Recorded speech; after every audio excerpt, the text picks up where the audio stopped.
फिर से happy Diwali sir. Thank you, same to you. How are you? I am fine and how are you? क्या चल रहा है आजकल घर पे?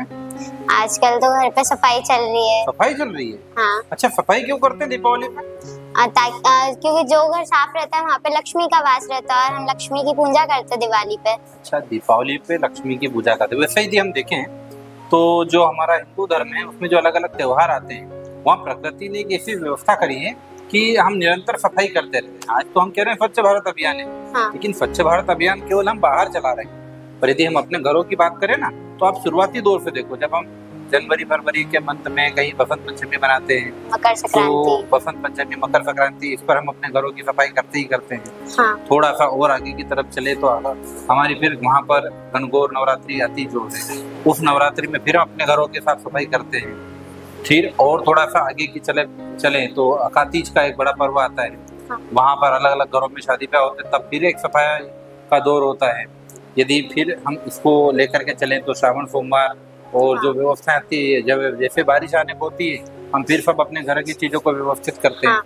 तो हिंदू धर्म में तो ये त्योहार इसीलिए मनाए जाते हैं कि त्योहारों में खुशी के साथ में स्वच्छता का संदेश तो छुपा हुआ है, ताकि हर जो भी त्योहार हम मनाएं उसमें अपने स्वच्छ मनोभाव से स्वच्छ वातावरण में हम ईश्वर की आराधना कर सकें। ठीक है।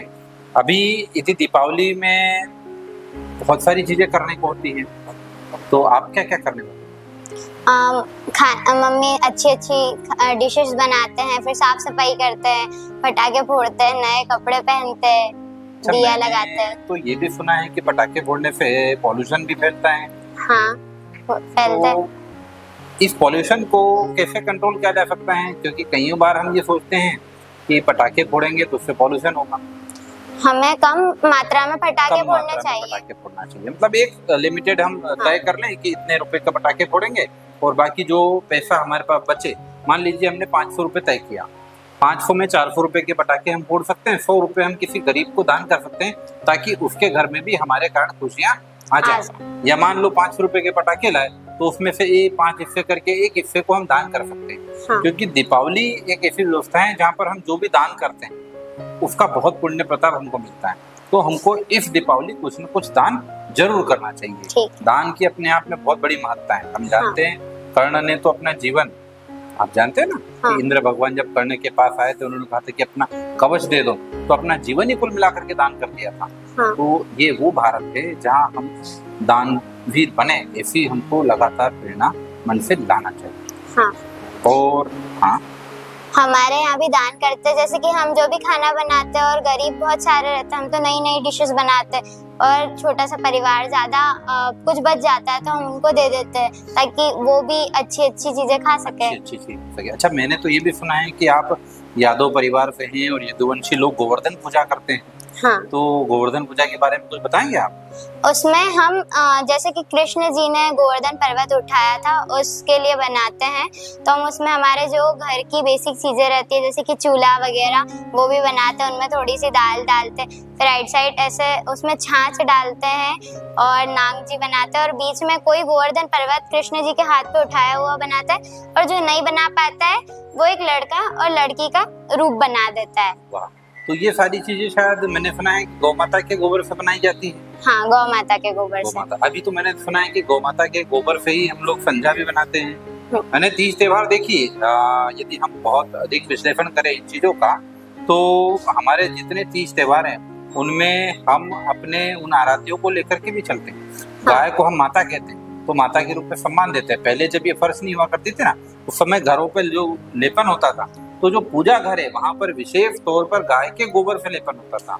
इसलिए आज भी हम गोवर्धन पूजा जब करते हैं तो गाय के गोबर का वहां पर इस्तेमाल किया जाता है। पितृ पक्ष में भी हम वो गाय के जो उपले आते हैं उनको सेक के फिर उससे ही करते हैं, उससे ही काम करते हैं। बिल्कुल।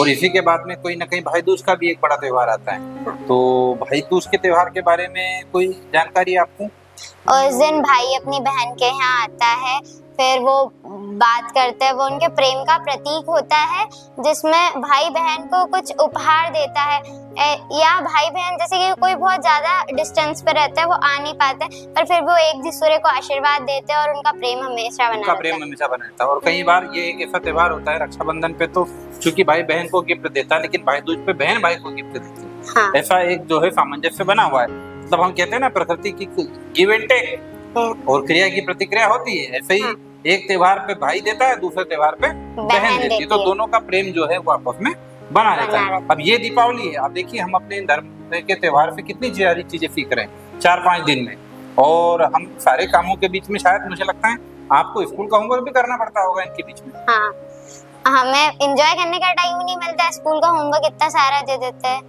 नहीं, ऐसा नहीं होता। क्या है कि इस प्रकृति का नियम है 24 घंटे में कम से कम घंटे 2 घंटे का समय हमको अपनी स्टडीज को भी देना चाहिए, इसलिए वो 1-2 घंटे का टाइम होता है। हम इसका एक अल्टरनेट भी कर सकते हैं। मान लीजिए इन 5 दिनों में अपने धर्म की पुस्तकें भी पढ़ सकते हैं, अपने धर्म ग्रंथों में लिखी हुई बातों को भी हम एक दूसरे को शेयर कर सकते हैं। और आजकल तो संचार माध्यम बहुत हर जगह उपलब्ध है। हाँ। हमको रोज सूचना मिलती है कि आज ये त्योहार है, उससे जुड़ी हुई एक घटना है, तो उसका अच्छा सा हम खुद भी अपनी भाषा में एक वीडियो बना करके एक मैसेज सबको दे सकते हैं। तो दिए हुए होमवर्क से हमको नेगेटिव नहीं होना, उसको भी हमको पॉजिटिव लेना चाहिए कि जो काम मिला है थोड़ा सा काम हमको करना चाहिए। जैसे हम कभी रोज मीठा मीठा खाते रहे हाँ। तो हमको शुगर बढ़ जाएगी, ऐसे यदि हम 5 दिन तक फिर मस्ती करते रहे तो मस्ती वाले ही बन जाएंगे। और वो तो कहा भी गया है ना कि मस्ती ये मस्ती, तुम बाजार से खरीद लाओ जबरदस्ती और तुमने घर को बनाने की कोशिश कर दी गंदी बस्ती। इसलिए वहां पर टीचर थोड़ा सा होमवर्क देता है ताकि उसका बैलेंसिंग बना रहे। ठीक है, अब मैं भी इसको थोड़ा सा और आगे लेकर के जाने की बात करूं कि होमवर्क तो अपनी जगह वो तो करना ही पड़ता है।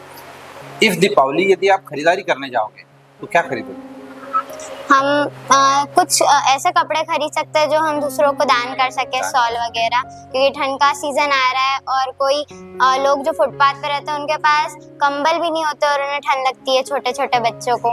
और स्वदेशी, और हम कुछ स्वदेशी चीजें खरीदें, अच्छा, ना कि दूसरे देश से आई यदि हुई। चॉकलेट खरीदने जाएंगे तो अब की बार वही चॉकलेट खरीदते हैं जो भारत में बनी हाँ। है ना, और दिए वही खरीदना है जो हमारे भारत में बनाए हुए थे। ऐसा नहीं कि डिजिटल दिए ले आए और हमने अपने घर पे जला दिया। हमको जो रोशनी करना है वो नेचुरल करना है, आर्टिफिशियल रोशनी नहीं करना है। तो फिर क्या मैसेज मिला इससे हमको? स्वदेशी दीपावली मनाना है, घर पे अपने धर्म की किताबें पढ़ना है, घर की साफ सफाई और घर के कामों में माता पिता का सहयोग करना है, दान करना है और मिल करके जो है किसी के जीवन में खुशी आए, किसी के चेहरे पे मुस्कान आए। इसलिए ये दीपावली हमको मिल करके बहुत अच्छी मनाना है। Happy Deepavali to all. Thank you.